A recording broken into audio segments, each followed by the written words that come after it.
Since March of 2020, we have undergone a once-in-a-generation set of events: a worldwide pandemic, the closure of many of our workplaces and schools, the emergence of remote work, a recession, a contested presidential election, and significant unrest related to racial and social justice issues. And while the pandemic is now behind us, we want to spend some time reflecting on some of the good things that have come from the challenges that we faced. Winning the war for talent today looks considerably different than it did prior to 2020. Today's conversations with our panel will explore this in more depth. My name is Louis Montgomery Jr. I'm a partner at JM Search. I lead our Human Resources and Diversity Officers practice. I am joined by my colleague, friend, and partner, Phil Menzel, who co-leads our consumer practice, and an outstanding panel of business leaders who will discuss what are the silver linings from the last 3 years and how they have reevaluated and evolved their talent strategies to attract, build, retain, and engage our workforce today. We want to thank Hunt Scanlon Media for setting up this important conversation. Some webinar logistics. We are scheduled until 1 p.m. Eastern. We'll have approximately 45 minutes worth of questions for our panel, and we'll leave about 15 minutes at the end for any audience questions. If you have questions, please submit them via the Q&A feature, and we'll get to as many of them as possible. Now we'd like to introduce our panel. Phil, will you kick things off? I will. So I'd like to start by introducing Mary Beth DeNooyer. Mary Beth is the CHRO for the past 4 years for Keurig Dr Pepper, which is very familiar names to everybody, a leading publicly held North American beverage company with annual revenues in excess of $14 billion and nearly 28,000 employees across the country. Previously, MB had been the CHRO for both Pinnacle Foods and Sara Lee.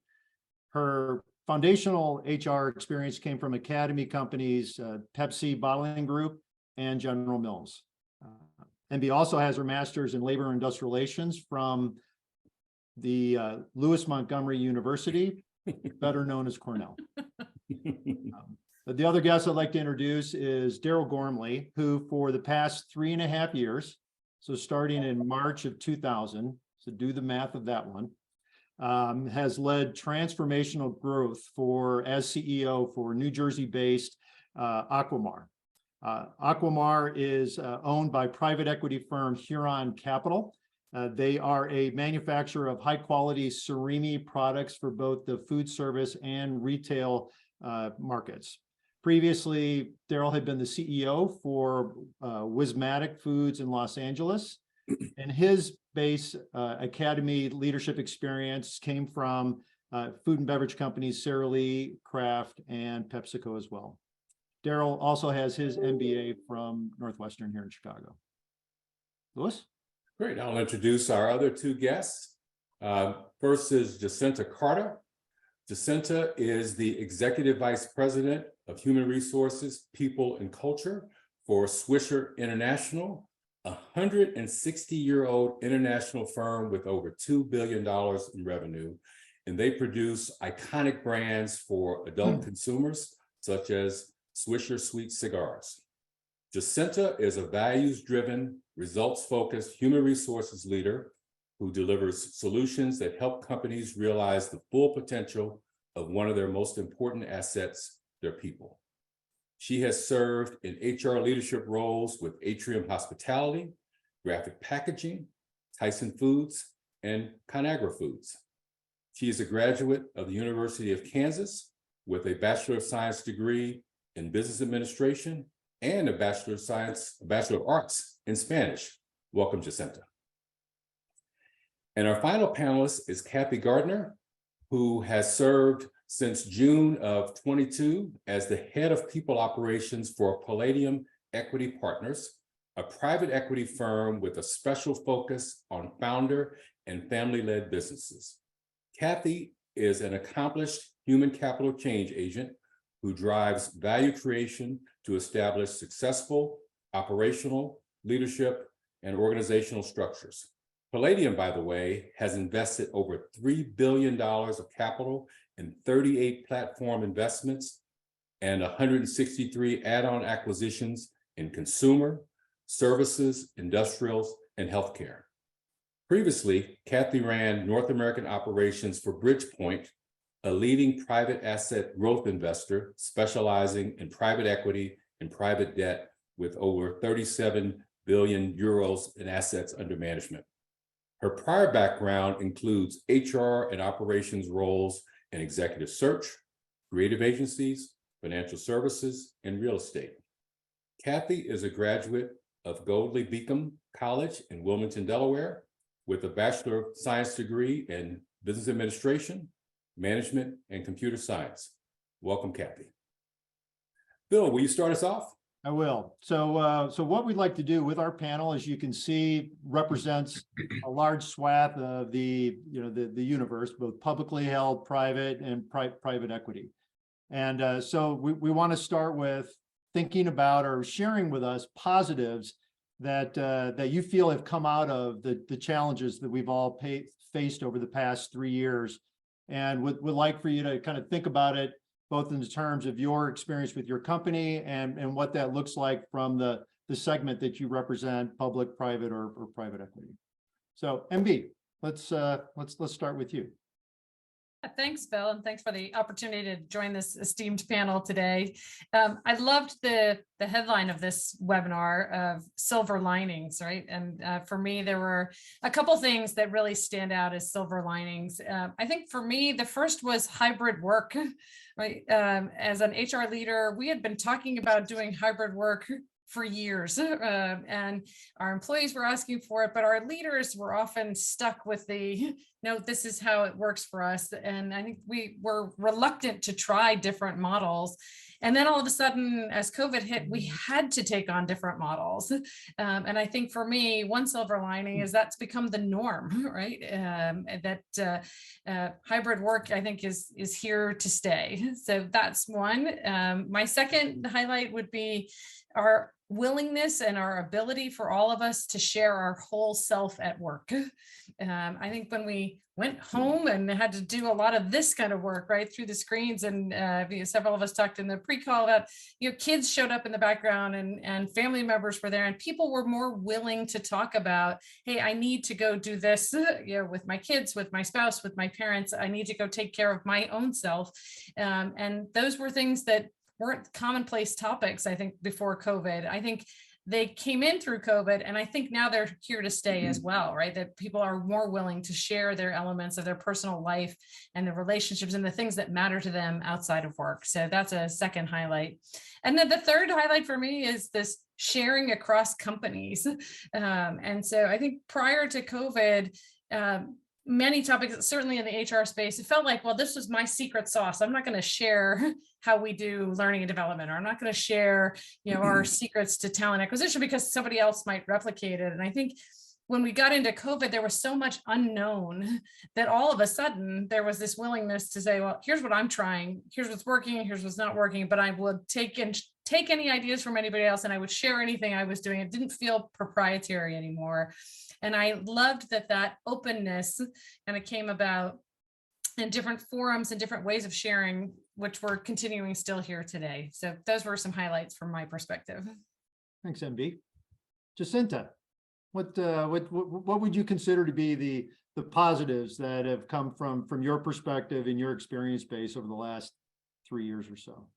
Great question. So I'll echo a number of the items that Mary Beth highlighted, but I will also add to that, when I think about candidates and recruiting, it has enabled us to rethink our candidate pools, because prior to COVID, primarily, roles had to be based, in a certain city or in a certain office, but now that we're allowing people to work remotely, our landscape to recruit from is really much broader. It's not limited to the geography, where we're not requiring relocation, which is a cost savings for us. So that's been one significant plus for us. Also, having folks work at home, getting a lot of feedback from our employees about their ability to better balance work and life, because they're not always having to have a commute to work. There's not as much that goes into getting ready for work. So that's been great, especially during the pandemic. It has been highlighted that there was so much focus on mental health and how can we improve that, but allowing people to be at home more to take care of those things while still being productive has been significant. And then the last thing I'll share is, from my experience, we've really heightened our reliance on technology, and not just any technologies, technology that really works for itself. And so when at the time of the pandemic, I was actually working in the hospitality industry, which was an industry that took, if not the most, but one of the biggest hits during the pandemic, and having to dismantle a workforce in a matter of days. There was still work that still needed to be done. So really having processes and systems and technology in place that could still keep us afloat with 90% less of our workforce was really a highlight for us. And so there was a lot more investment in that. And as we move forward in the years after that, I've been more conscious about making sure that we have systems and technology in place that if for some reason we are not able to sit there and push the button, life will still go on. Thanks, Jacinta. Daryl, so I'm really fascinated to kind of hear your perspective. I think particularly given the fact that, you made the move to Aquamar literally during the week that the shutdown started, and we're racing across the country from LA to New Jersey to start your role before the country went down on lockdown. And, and in a private equity based environment, there's a lot of differences, and a lot of kind of interesting dynamics. So would love to hear your perspective on someone that started in such a, it was all a traumatic state, but, you had something going on in particular. I'd love to hear your perspective on this. Yeah, thank you, Phil, and thanks for the opportunity to participate. I appreciate the comments, MB, that you made and Jacinta you made, and I would echo a lot of those comments. I came right into the teeth of it, so it was really a poignant time for us at Aquamar and for me personally. And I think as we talk about this, there's a few things I would offer in addition to the comments that have already been made. One, and it kind of goes without saying, but I want to say it out loud. We're going to talk about all the silver linings, but I think it's important to acknowledge the personal tragedy and how difficult COVID was. And so, it was an incredibly difficult time. I don't know anybody who didn't suffer a personal loss, honestly, or have some major disruption. And so, let's acknowledge that, and we can acknowledge that and then put that aside, and let's talk about the silver linings piece of this, because with the tragedy acknowledged, there were a lot of positives that came out of this, and certainly we experienced that. I experienced it personally. We experienced it at Aquamar as well. And one of the things that I would want to highlight is there was such a labor shortage. It was such a difficult time because women left the workforce without the help of childcare, and all the childcare support went away. A lot of people retired who were anywhere within range of retirement. People left the workforce, and so there were a lot of challenges with the labor shortage. And what came out of that, I thought that was a real positive, is we had to really commit to our people in a different way. And so we couldn't afford turnover, and we had to train people differently. So it changed how we declared our values and looked to differentiate in terms of how we were going to work with people in a time of enormous stress. And so, we had an opportunity to really drive a stake in the ground and say, this is what we stand for in terms of people. We changed our recruiting, but importantly, it also changed our onboarding. And so when we brought people on board, we had to care for them in a different way. And we committed to training and development in a different way.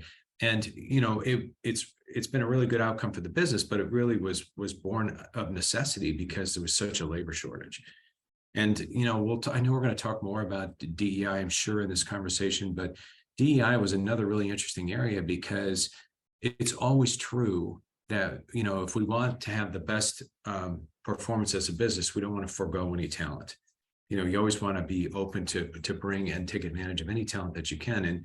And so, in the context of DEI, even more important for the pandemic with the labor shortage, because we really had to challenge ourselves to make sure that we were the type of organization that could get the best out of anybody and really fully engage the workforce. And I think those were all positives that, in addition to the other comments that were made. Thanks, Daryl. Kathy, what would love to hear your perspective, right? Because your role is like a little bit different than the other three panelists. And, would love to hear your perspective on the positives that come in the last 3 years in the role that you've been. Thanks, Phil, and thank you to both of you for including me in such a talented group of panelists today. I'm honored to be just part of it. So through COVID, I was fortunate enough to have seen the challenges and the silver linings from both a domestic and an international perspective. I've been with my current firm only for a year, as Lois mentioned, so I got to see the lens from both angles. I think out of the silver line, the challenges I think we have to talk about, and we may get into that later, but we had a competitive market, especially the private equity industry. We need to save costs at all levels of the firm. Employees are exhausted, they're burnt out. You hear the overarching theme of being that employees work harder and longer hours when working from home. But the silver linings that I think that came out of this is, one, I think it's really made us think more strategically about our talent pipeline. So hiring non-traditional candidates in private equity and being more creative with the way that we recruit, when we recruit is also important. Are we doing on-cycle recruiting or off-cycle recruiting, and the processes internally? I think we've created more opportunities. As Daryl mentioned, talent and development is a huge part. It's what employees want. It's made just a giant lens, flashlight on top of what development needs are for our employees to grow and what that succession planning actually looks like. And then I think additionally, it's opened a world of transparency and consistency that drives culture. So firms being more collaborative, we have a more roll up our sleeves mentality across the firm at all levels. And, we're open to conversations at a firm level on mental health and diversity, equity, and inclusion initiatives. I can't remember when companies really talked about mental health. So I think, having all of those together, it really pulls it all in. So. Kathy, thanks for that. I actually had a conversation with a private equity partner yesterday, and they talked about the mental health initiative that they've taken across their firm within private equity, right? So those aren't things that they had thought about before. And if you think about the unspoken truths and getting at what things that really matter, those definitely have the silver lining nature. Lois. Great. Jacinta, you touched on the fact that you worked in hospitality during the pandemic, which, as we know, was one of the sectors that was most hard hit by it. So really wanted to ask you to just take us a little bit more time to tell us, as an organization, how you all responded to the pandemic. And then second part of the question, you changed jobs during the pandemic as well. And so I wanted to know about your experience in going through a different kind of interview process. Thanks for the question. I'm taken aback, just thinking about that, the time during the pandemic. I will say, hands down, one of the most trying, difficult, but on the other end of it, rewarding times of my career. From an HR perspective, or just from a business perspective, we thought we were nimble, but we really stretched our muscles in that regard. And by that, I mean, literally on a daily basis, multiple times a day, our strategy and our priorities shifted as the world was shifting. We went from, enjoying very competitive occupancy rates to single digits. And while other hospitality companies and hotels were actually closing their doors, it forced us to be more creative in how can we survive, literally, for the literally few folks that were able to stay and continue to work. It really forced us to rethink how we did work. In the past, when you think about a downsizing, typically your subject matter experts and your most knowledgeable, your most technical people typically get the nod to stay, if you will. However, in that day and time, it was more about who are the utility players, because having someone to do one job really, really well was not going to move the needle. It was about who are the folks that can, do multiple jobs, maybe not have the experience, but have the ability to be that flexible and pivot. So that was a huge awakening for us. And actually it created an opportunity for us to, during that downtime, if you will, to rewrite all of our job descriptions at that time and position them in such a way that we really rethought organizationally, how do we go to market? What are we looking for? What are the skills, qualifications, and experiences that are truly important in the long term and once in situations like that? So that was something that shifted us significantly. Also, it was a time that we, had to be really creative and thoughtful on how we engage with our employees who were still at home and, waiting for the call. In the midst of that, as with many other companies, the civil unrest that took place was not just something that happened out there. It was happening in the communities that we had hotels, the communities that our employees lived. And so it caused us to really look deep inside to say, how do we go at this differently? Proud to say that during that time, we actually introduced a additional core value to the organization of inclusion during that time. And I can honestly say that wasn't, one of those times it was words on the page, this feels good, it's the time to do that. We took that to heart, launched our first employer resource group around diversity and inclusion, which really forced some much needed conversations about how we not just interact with our employees differently, but how do we interact with our guests differently in light of the pandemic, in light of all the civil unrest. So it was an awakening both professionally and personally. And I did leave the hospitality industry January of last year. And fortunately, it was the time where the industry was actually turning a corner in true recovery and a recovery phase. And so that was, it was exciting to see, especially for those companies like the ones that I worked for that actually survived the storm, because not everybody did. Great. Well, thanks for sharing that, Jacinta. Every organization is operating differently since the pandemic. MB, can you talk about how you all are operating differently now? Yeah, it's a great question. I think one of the things that is different for us now is our focus and our prioritization. And I think, again, it's one of those things that we had talked about for years and years, and it's one that every company wanted to be better at. I think as COVID hit, there was ruthless prioritization, right? And I think in every industry, whether you were winning or losing, there was extreme focus. And we just got into that mode, right? And again, whether you're winning or losing, everybody was in survival mode, right? Of, okay, how do we win, whatever that looked like in the circumstances. And so I think as the world started to recover, I think part of what we took stock of is like, hey, but we actually liked the fact that we were focused on fewer priorities and that we weren't trying to boil the ocean, right? We were, now we knew we had to add some things back in. You can't operate in crisis mode, right? And in extreme focus, but it has forced us to continue to have a conversation about prioritization and about really being thoughtful about what resources we have. And that's, money and people, but it's also our time, right? And having the tougher conversations of, oh yes, we'd like to get to that, but it really can't and shouldn't be a priority right now. And so I think that's an outcome that's been good for us. We're not perfect at it yet, but I do think that it's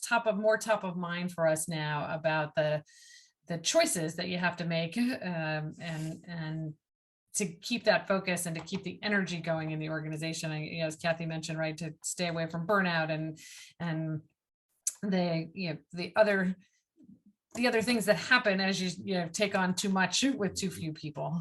Yeah, got it. Okay, good. Thank you for that, MB. Kathy, how about you all? How are things? How are you operating differently now as a result of the pandemic? Yeah, earlier I stated how we have to be more creative in the way that we recruit. I think a competitive talent landscape post-pandemic created that difficulty to attract, but not only attract and recruit, but also retain.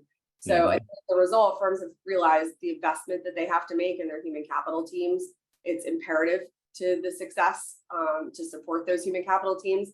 And these human capital leaders, like myself and others, have really had to evolve in this environment. You know, we've had to kind of almost read minds, become medical directors, create balance between firm needs and employee needs. And it is really a fine balance. I think you'll hear a lot of human capital leaders state that, like, you know, employees, we can give them the entire world, but where is that? You know, where are we giving the firm what they need as well? So I also think in a hybrid environment, we're expanding on how we train our teams, especially here at Palladium. We're being more thoughtful. And by the way, I think thoughtful has become like the word of the last 3 years. But I think we have to be really thoughtful around what does training and development look like. So not just going out and getting yourself a good communications coach or, you know, a great mental health coach. We need to implement what's right for the firm. You know, it's assessing different levels of employees throughout the firm and providing what works for them. It's also realizing that sometimes development takes time. And so you don't want to just implement something that's going to take, for example, a private equity deal team, investment team members away from driving revenue and acquiring companies and doing what they need to do to get the job done, because that's how the rest of the firm, you know, that's how we all survive. So I think it's really supporting from where is the technology that we use, how you're building it out, and making it a slow journey. Great, thanks. And same question for you, Daryl. How are you all operating differently now?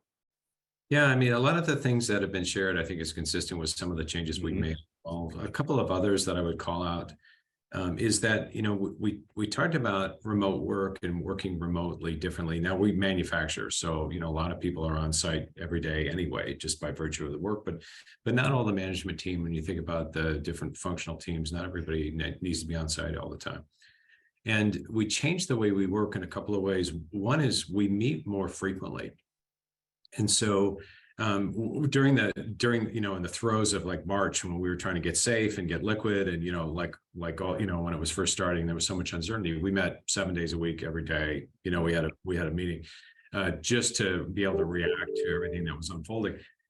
When we started to get into a more normalized approach, you know, we didn't have that same need, but the team appreciated the engagement, I think, and we were trying to accommodate the loss of the hallway conversations.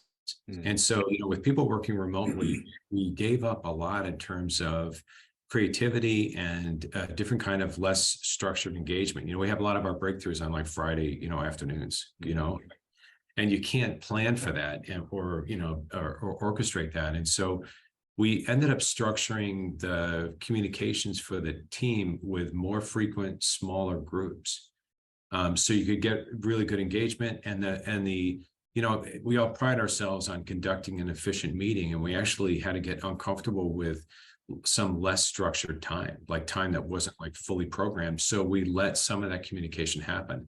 And so we had some loose architecture around meetings where people would be talking about, you know, what's happening in their area or problems that they're struggling with in smaller cross-functional ways. But we just created an opportunity for some of that work to be done that was designed to replace some of the hallway conversation. So, you know, I think we're better, and I think we're still learning. Okay, great. Appreciate that. Bill? So let's talk about culture, right? So in other words, the way that we do things around here. And I think we've all talked a little bit about that as we go through our comments at this point, but kind of getting more specifically focused around the way that we do things and how things have changed over the last 3 years as it relates specifically to your culture. So Daryl, again, let's start in the private equity world, which may not necessarily be the first thing that people talk about when a private equity firm comes into a company and what they're going to do for the long term as it relates to their culture. But I know that you come from a background with, you know, companies that are steeped in the importance of their culture. Sure. Talk a little bit about your experience with Aquamar over the last 3 years and how how you've gotten a handle on the culture with the organization and how that has changed over this period. Yeah, it's an interesting question, and Phil, I think it's fascinating in the context of private equity. Yeah, right. Know, because in the when you talk culture, I feel like the demon in the room, right? And it's it's interesting to think about because culture always matters. And, we care about culture on a lot of levels, but one of them is we care about culture because it leads to the best performance. And, the old adage, right? Like culture eats strategy for lunch. And so, culture always important. And so there's a couple of things that we've been doing at Aquamar that I think the pandemic has shed a brighter light on. And one is that we operate, there's some horizon, right, for a private equity company typically. And we operate as though that horizon really doesn't exist. And I was laughing, I was talking to Huron this morning and I was saying, I'm going to be running wide open and eventually you're just going to pull me out.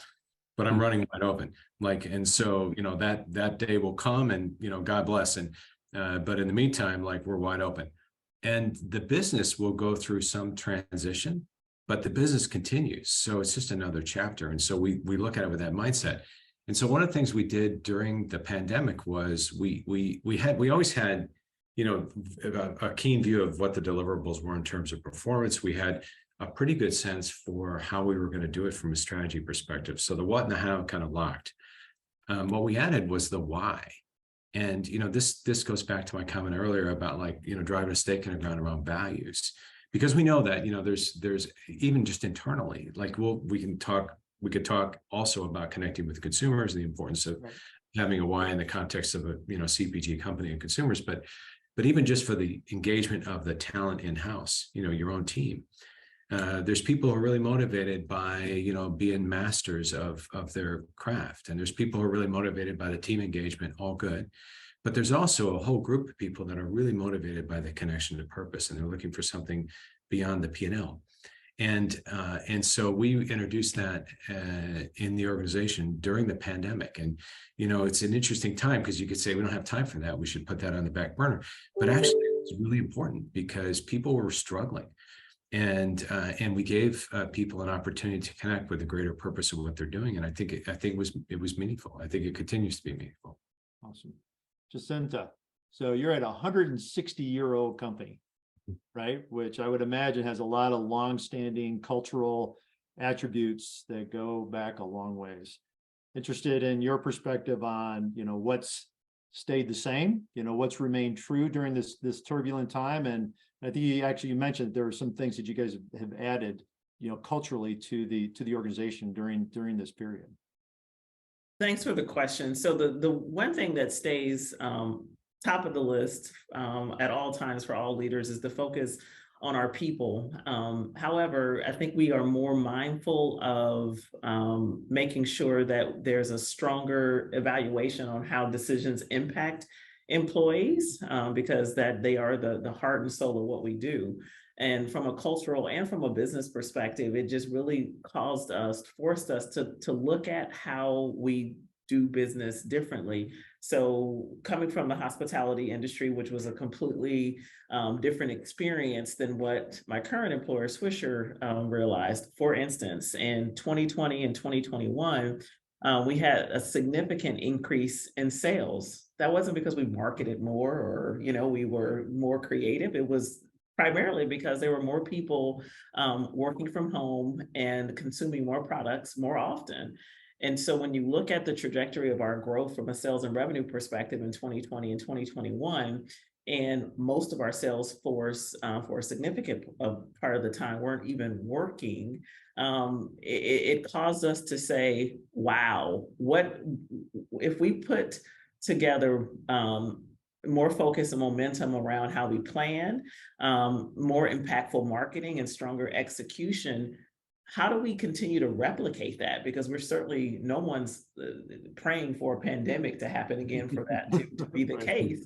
But we need to take that momentum and keep going. And part of taking that momentum is making sure that our employees are on board and they understand the mission. And it's caused us to really look at how we approach business differently. And that is a cause for a cultural shift, because that wasn't always the case. And so that's been huge for us.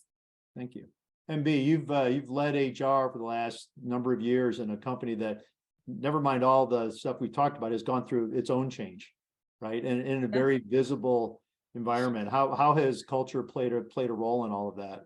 Yeah, it's a great question, Phil. So for us, Keurig and Dr. Pepper merged in the summer of July of 2018. So we were about 18 months into the merger when COVID hit. And so, people would ask me, well, how would you describe the culture at that time? I said it was in transition.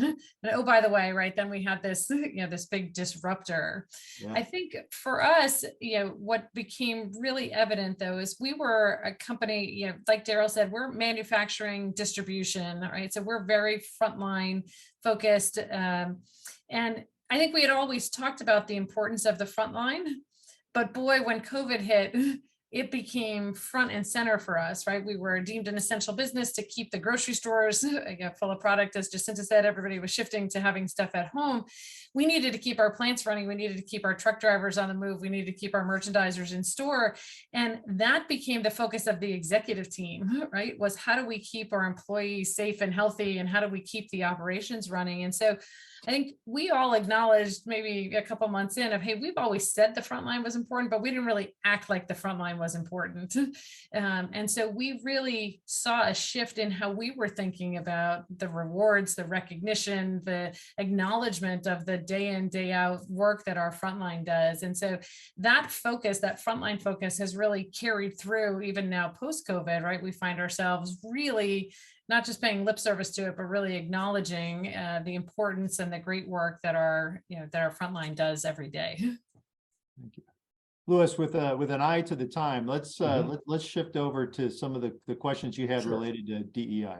Absolutely. And we'll start with you, Kathy, as one of the things that obviously, as one of the things that happened during the course of the pandemic, obviously was the unfortunate killing of George Floyd.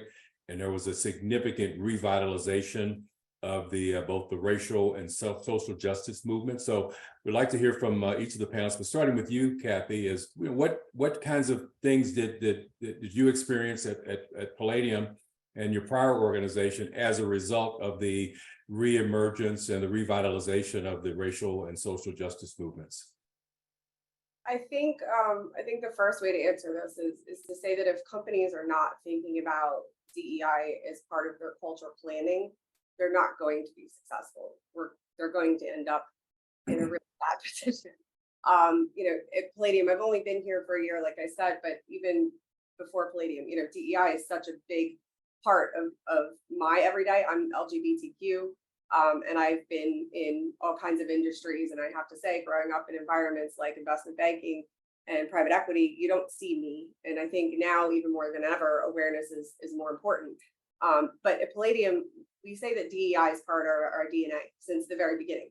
We're the oldest and largest minority-owned private equity firm. Our founder, Marcos Rodriguez, is a first-generation Cuban immigrant. We currently stand 65% diverse and or female across the firm, and we're 50% at our board levels. So we're not just doing DEI for diversity's sake. We believe diversity of thought, it plays an even bigger role. And I think that's probably something, you're starting to see a lot of, is where companies are talking so much about DEI. I think everyone on the panel could probably agree with me that every human capital leader has attended more DEI conferences and discussions and meetings than we would ever want to. But it's diversity of thought is something that needs to be brought front and center even more now. And it's proven to have just greater outcomes. There's a method to that madness. So great, thank you. MB, how about within Keurig Dr Pepper? How have you all responded to the racial injustice and social justice movements? Yeah, it's a great question. So I think for us, I mentioned before, we had done this merger in July of 2018. And so the first year and a half was really about getting the business to run together. And we had just actually begun to do some of our culture work and to do some of our more advanced human capital work, right, including DE&I, because that really was not a strong suit in either of the legacy companies. And so we had actually launched some of that work in early March of 2020. Now it got put, as fast as it got launched, we had to pull back a little bit. But by July of 2020, we said we're going all in on our DE&I efforts. And so we were really just getting the ball rolling as a lot of the world events and certainly the US events happened. what was fortunate for us is one of the first things we did was create our employee resource groups. And we had groundswell of folks get engaged in there. And we have used the ERGs as forums for conversations. And it has allowed us to engage those people that want to be engaged, right? And give them, an open space to do that, and facilitated forums. And then, it's allowed us then to learn from our employees what's on their minds. We've done a lot of active listening and a lot of good two-way discussion and dialogue then about what's important and how do they want the company to respond, right? Because I think that's been one of the challenges over the last few years is, there are social issues, but they have become corporate issues, right? But finding the right balance so that you're meeting the employee needs. And again, we've used our ERGs to get a lot of that feedback so that we can strike the right tone. Okay, great. Thank you for that. Same question for you, Jacinta. How have your organizations responded to the racial and social justice movements? This is a question that I'm probably most proud and excited to address, to be completely honest with you, specifically as it relates to Swisher. Swisher being 161 plus years old, there was a lot of first in the last probably 18 months that one would think with that history would have been sooner than that. For instance, the launch of our first ERGs was over the last year and a half. The first time that we openly recognized and celebrated Women's History Month was 2022, Black History Month 2022.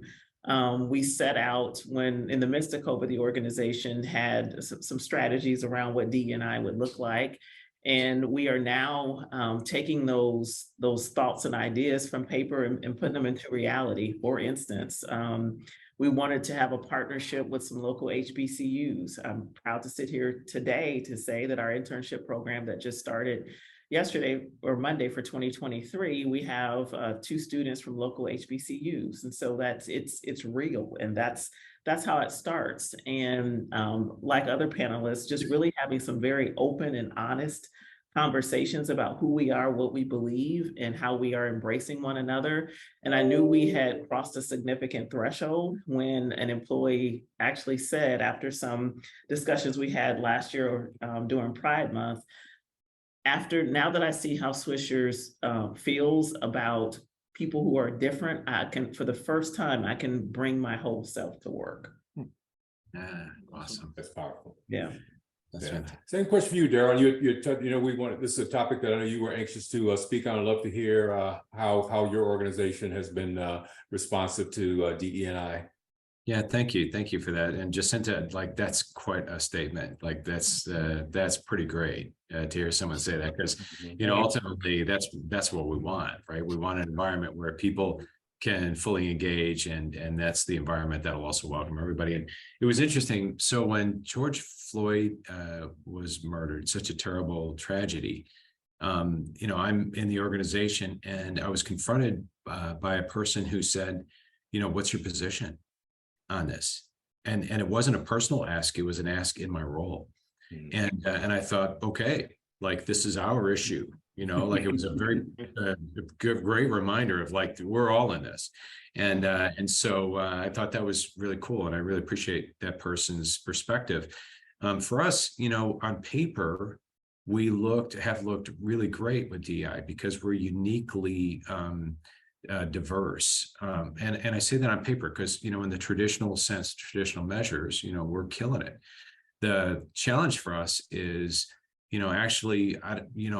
we had opportunities to create a more inclusive culture. So we were really skewed from a culture perspective and didn't have an environment that was open and welcoming the way we needed to create a work environment where people could say things like, what you heard, Jacinta. And so we took advantage of the opportunity to declare our values. We did that again with George Floyd. So that was a terrible event and a nice opportunity for us to kind of declare where we stand. But then you got to walk the talk, and so for us, we had an opportunity to use some issues that we had in our manufacturing environments to really make a strong point about where we stand. And I think difficult situations. And those are times when you've really got a chance to influence the organization because everybody's watching.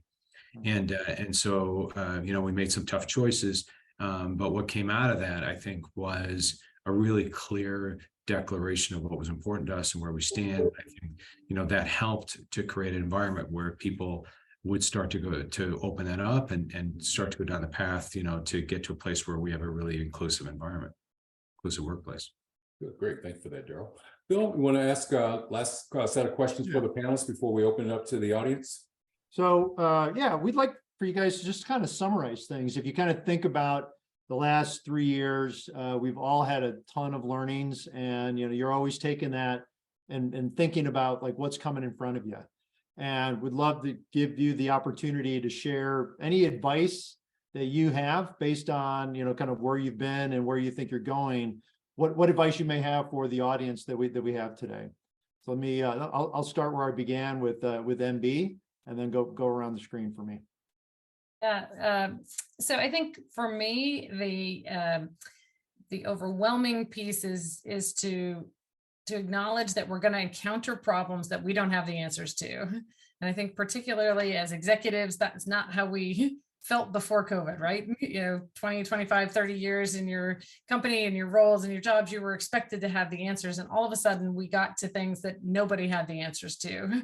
And I think it was a great regrounding for all of us. And it is to be comfortable with the unknown, right? And that you don't have to have all the answers, and that actually having then a network, whether that's in your company, outside your company, and sharing of ideas is how you get to the solutions, and that willingness to try and be wrong, but then pivot and keep moving, I think has been the greatest learning for me.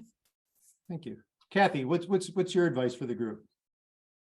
I think it's a couple of words that mean a lot. So I think it's attract, recruit, retain, engage, and reflect. I think you need to have a listening ear to your employees, and what their needs are, as a bunch of us have said on the panel. Employees want stability. They want to know that their company is there for their long-term success. So, with that is obviously a focus on talent and development. I think collaboration and is what you just said. We have to be okay to fail. It is okay to fail. You also have to think about, private equity is an apprenticeship culture. So specifically with the younger generation, they don't know what they've missed. There is an obvious lull over the last couple of years where juniors have come out of, investment banking careers and didn't get the same experience prior to them. So we have to realize that not only things like diversity, equity, inclusion, but also talent and development and engaging and retaining our employees is an evolution. And we're never really going to be done as an organization. So we have to reflect the way that we think about them, tackle the issues in a more collaborative and creative mindset, so that we get better outcomes. Thank you. Jacinta, what advice do you have? I would say my advice is pretty elementary, and it goes back to just focusing on people and letting them know that we see them, we hear them, and we care about them, not just from a leadership perspective, but just from a people perspective. You never know the things that people are going through in their personal or perhaps even in their professional lives. And that one, how you doing, the smile down the hallway, that could change the total trajectory of their life, of their day, therefore impact your business. So keeping people first. Daryl, bring us home. What advice do you have for the group before we get into the Q&A? Yeah, I love this. So I hear all these people talking about going back. When are we going back to the office? When are we going back to the schedule? When are we going back to how we used to be? And the genie's out of the bottle, and there's no going back. There's no going back. And I love that. I love that. And as we move forward, there's going to be increasingly winners and losers. And my encouragement for all of us is embrace the change and let's make the most of it. There's incredible opportunities here, and this is the whole concept of the silver lining. Let's make the most of this. Right. That's great. Excellent. Well, we have time for questions from the audience. First, we have a shout out for For Jacinta, it says Rock Chalk Jayhawks Jacinta. So All I guess you right. know what that means. Thank you, Julio. Yeah. And okay, now we've got a couple questions. Okay, so here's a question from Gail McManus. I'm going to read this.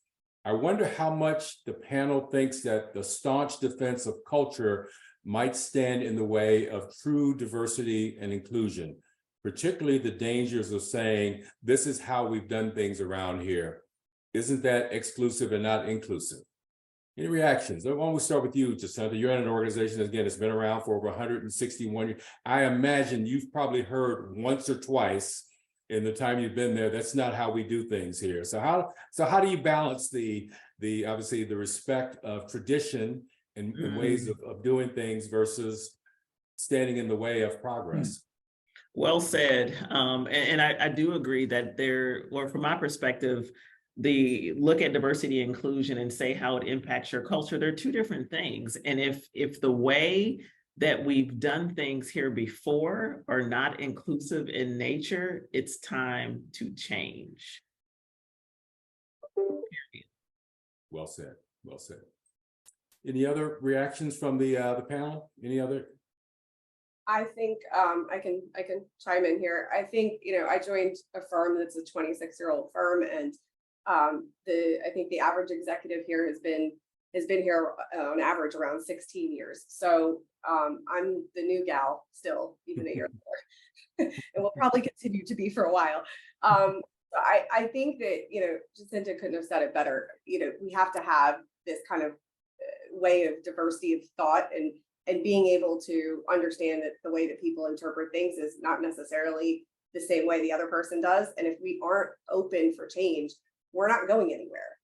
Firms are going to grow, and they're going to grow differently. It's not the same that it was before COVID. The pandemic changed, a lot of people working remotely.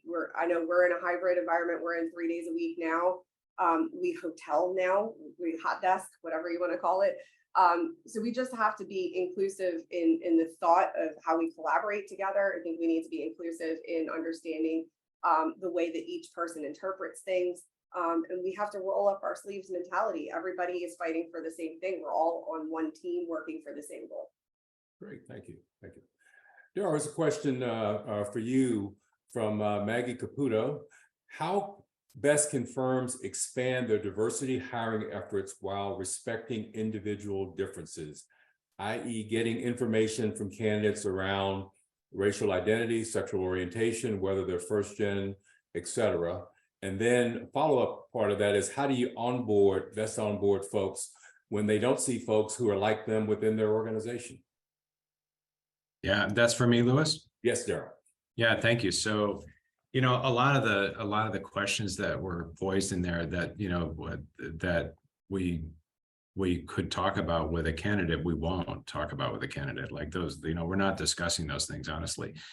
And I think what's really important is we hire for talent, and we created an environment where people can be successful. And part of that is making sure that they feel welcomed.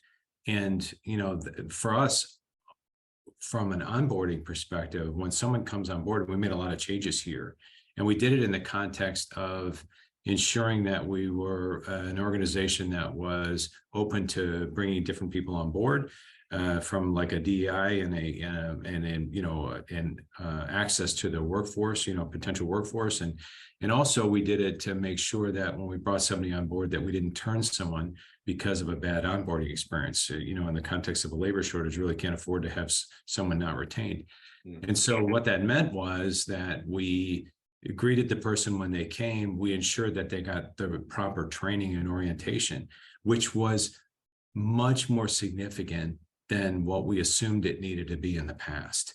And so we really spent a significant amount of time with new candidates. And these are new candidates who are coming into sales roles, new candidates into management roles, new candidates into machine operator roles. And so we spent time with them to make sure that they understood what tools they had at their disposal to work, what relationships they needed to build. We helped them foster those relationships. And then as we're doing that, it's a very, lead from the front kind of approach with new people coming on board. And so we had an opportunity to acknowledge differences that would become apparent for an individual coming in and make sure that they had a work environment where they knew that that was going to be celebrated and that they were going to have a safe environment in which to work. And so, much more of a hands-on approach in terms of onboarding than what we've done in the past. It involved a much greater group in the organization than would typically feel responsible for onboarding. And I think that that allowed us to accommodate differences that normally we might not have acknowledged. Okay, great. Thank you for that, Daryl. So can I drop two nuggets on that? Absolutely. So I'd like to add to what Daryl said. So in addition to just seeking diverse candidates, I would say that let's make a conscious effort to make sure that the interview team is diverse, because that diversity is able to see things differently and call out things differently. That's one. And then two, the simple things. I've facilitated more Zoom interviews in my career over the last 4 years than ever, right? And I would say, in my personal experience, there's been 2 occasions where we have a tradition of, for different months of observances, we have different Zoom backgrounds. I've had some very profound and lasting conversations with individuals during Pride Month and also Women's History Month, simply by, I didn't say anything, but simply by having a background that sparked a conversation about, wow, Swisher really supports. So that speaks volumes. And I think that goes into making sure that our social media presence is where it needs to be, because a lot of times we don't have the diversity at the leadership level for people to see that. But if they see that we are supporting and we're striving to make those marks with diversity and inclusion when it comes to recruiting, that makes a difference. Okay, great. Thank you for that. MB, want to give you the opportunity to answer that same question around expanding hiring efforts, and then we'll have a quick question for Kathy, and then we're going to wrap things up. Yeah, I think everybody's had some great points. And I think in the first question we asked about silver linings, when Kathy brought up the importance of onboarding, and I think Daryl hit on it too. I think, DE&I think, the evolution of that is now with the B, right, is the belonging. And I think creating that sense of belonging, and I think, Jacinta, I think that may be even what people feel when they see your background, right, is that can they feel like they belong there. And I think that's the importance of the onboarding and all those things that Daryl mentioned, right? It's how do you get people to have that sense of belonging early, right? And then, as Kathy said, right, that's the attraction, but the retention piece is often about how they feel and that sense of belonging. So that's what I think, that the importance of onboarding is being really thoughtful, as Daryl said, about what connections are they making so that they feel a part of a team. That's a human need we all have, right? Is to belong somewhere to some group, right? And so the faster you can do that in whatever way that is, I think that's the key. Okay, great. Thank you for that, MB. The last question, and this will be for you, Kathy, and it says, how do you navigate and help bridge the old guard mentality of going back to the office versus a younger workforce that has grown accustomed to a more flexible work from home environment and doesn't want to give up that flexibility? So there's part of me that just wants to kind of laugh, because I wish that there was the perfect answer for this. I think every single person on the planet in every industry in a human capital role has dealt with this, this fine balance. I think, I mentioned earlier that private equity is an apprenticeship culture. I mean that thoroughly. When we bring on associates after investment banking, the process of creating a great associate program, I think, is what brings them through to their next career path and where they're going. So I think it's about being consistent and transparent. I say those words a lot these days, about why they need to be in the office, what they're going to get out of it, what their associate program is going to, let's say, accomplish over the next 2-year period of the program, and what that career path even looks like after that. How do we support them? How do we give them a little bit of flexibility, but understanding that you're not going to learn if you're not sitting. I hear a lot of especially my mid-levels, who talk about the younger generation, doesn't realize how we used to sit next to the senior associates or the vice presidents in the firm, and we would watch them model. So we learned how to model the right way, and through due diligence and investment committees and all of that. So I think it's about being more consistent in the message and building out programs that actually work for succession planning and career paths for employees. I hope that answered it. I wish I could give you the right answer. I don't. That's a great answer. Good one. Phil, you want to wrap us up? Yeah, well, I'm just thankful for, all of the time and energy that the panel has provided, and, sharing the insights that Louis and I were confident would come. So just want to kind of thank you. And I think the perspective of, even in the most difficult times, good things come, right? Sometimes you have to look a little bit harder, and when you're in the moment, but know that when you're in it, that, that there will be a silver lining. So thanks to everybody. I think we're at time, and we'll say goodbye. Thank you. Thank Thanks you for everyone for participating, and thank you again, Hunt Scanlon Media, for setting this up. All right.